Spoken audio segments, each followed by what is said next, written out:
There was a church service. A boy, Mika, witnessed something so traumatic that he stopped speaking. Maybe it was a harsh rebuke from a pastor that cut him to the bone, or the hypocrisy of a church member who sat in judgment of others while living in sin. Whatever it was, it stole his voice. He withdrew into himself. Days turned into weeks and his voice became a ghost. No one knew what happened to it. Picture this: you're walking through the crowded school halls, the boisterous laughter of your classmates echoing around you, their voices bouncing off the lockers, off the walls, but you're untouched by it all. You're enveloped in an eerie silence. Your ears can hear, but your soul is deafened by the deafening absence of sound. Your voice, once a melody, has turned into a mournful silence. You walk the halls, a specter haunting the corridors of memory, unseen, unheard. Every step you take is a whisper of the boy you once were.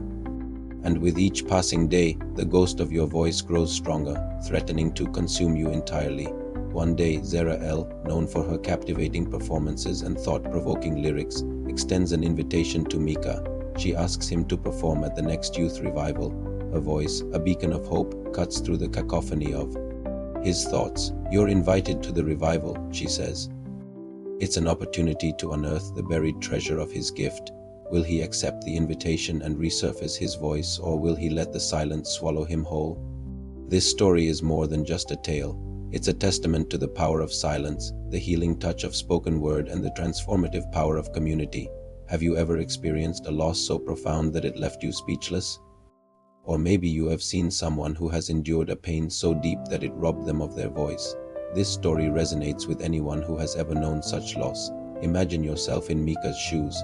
You've been wounded so deeply that your response is to withdraw, to shut down. In that moment, silence becomes your shield, your only armor, against a world that feels too loud, too painful to bear. As days turn into weeks, you find yourself enveloped in a silence so profound that it threatens to consume you. It's a desperate attempt to survive, to protect the fragile remnants of your spirit. Now picture Zera Elle reaching out, extending a hand of hope and an invitation to heal. She offers you a chance to resurface your voice, not to punish or shame yourself, but to heal, to share and to connect. Think about how powerful that is. She doesn't offer pity, but understanding.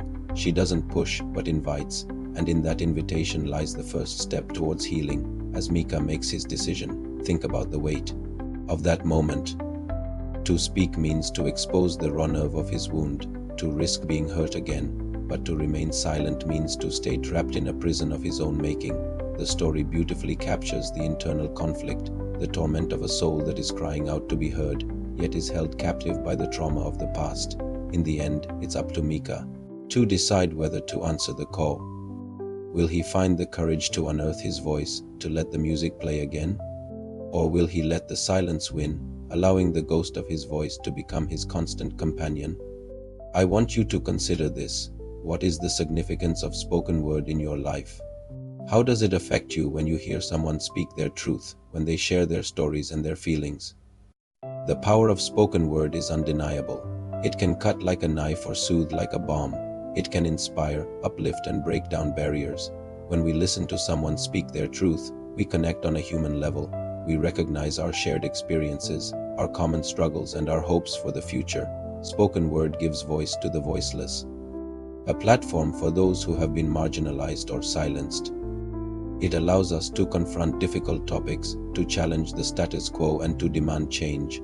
When we hear stories that resonate with our own experiences, it creates a sense of community. We realize that we are not alone in our struggles and that there is strength in vulnerability and honesty. So my question for you is, how does hearing stories like Mika's or witnessing acts of kindness and inclusion affect you? Does it inspire you to be a better person? Does it motivate you to make a positive impact on the world? Or perhaps it simply reminds you of the importance of empathy and understanding. As we wrap up this video, remember that every voice matters. Your voice matters.